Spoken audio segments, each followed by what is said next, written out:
রায়গঞ্জে রমরমিয়ে চলছে অবৈধ বালি পাচার। সকলের চোখের সামনে সারাদিন ধরেই নাগর নদী থেকে তোলা হচ্ছে বালি।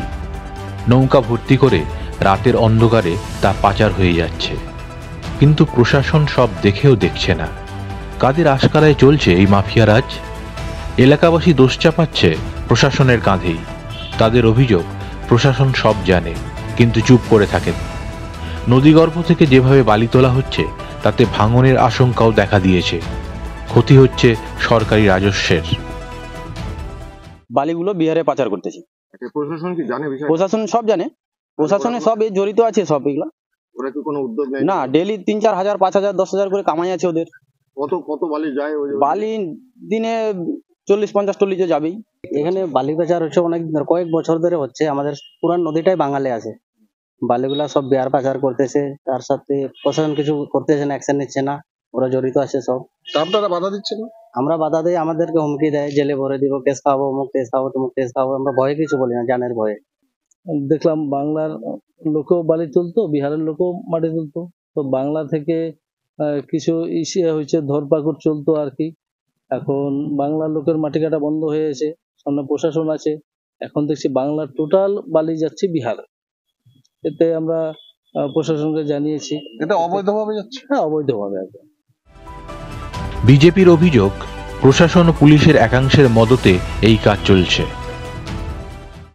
স্থানীয় তৃণমূল নেতা, তৃণমূলের বিধায়ক, স্থানীয় পুলিশ ফাঁড়ি, জেলা প্রশাসন সকলের যোগ সাজেশে এই বালু চুরির কাজ বাহিনী ওইখানটায় নাগর নদীতে হচ্ছে। নতুন কিছু না, সারা রাজ্য জুড়ে এই ধরনের চুরি, প্রাকৃতিক সম্পদ চুরি হচ্ছে। তার থেকে রায়গঞ্জ বাদ না। তৃণমূলের নেতা, বিধায়ক, পুলিশ, জেলা প্রশাসন সকলের যোগ সাজেশে সকলের ঘরে হিস্সা যায়, আর বড় হিস্সা যায় কালীঘাটে। আর যার ধরুন পুলিশও চুপ, প্রশাসনও চুপ, তৃণমূল এটাকে উৎসাহিত করছে বালি মাফিয়াদের এই বালি তুলতে। প্রাকৃতিক সম্পদ অবৈধভাবে লুট হবে, আর সেখানে প্রশাসন হাতে হাত দিয়ে বসে থাকবে, চুপ হয়ে বসে থাকবে। তৃণমূলের প্রশ্রয় এটা হবে, আমরা এটাও হতে দেব না। এর জন্য প্রয়োজন পড়লে আমরা আর রেভিনিউ যে ল্যান্ড ডিপার্টমেন্ট আছে তাদের কাছে অভিযোগ জানাবো। তারা যদি বন্ধ না করে, তাদেরকে দিয়ে কিভাবে এটা বন্ধ করতে হয় তার জন্য আমরা আন্দোলন গড়ে তুলব। রায়গঞ্জের বিধায়ক কৃষ্ণ কল্যাণী বিজেপির অভিযোগকে গুরুত্ব দিতে চাননি, তবে স্বীকার করেছেন বালি পাচার হচ্ছে।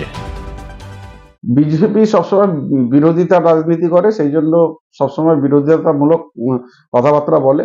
তবে আমার কানে এসেছে, আমি প্রশাসনকে বলবো একটু তৎপরতার সহিত ব্যাপারটা যাতে দেখে, আর এর পিছনে যারা অভিযুক্তরা আছে খুব শীঘ্রই তাদের উপর যাতে অ্যাকশন গ্রহণ করে। বালি পাচারের অভিযোগই প্রথম নয়।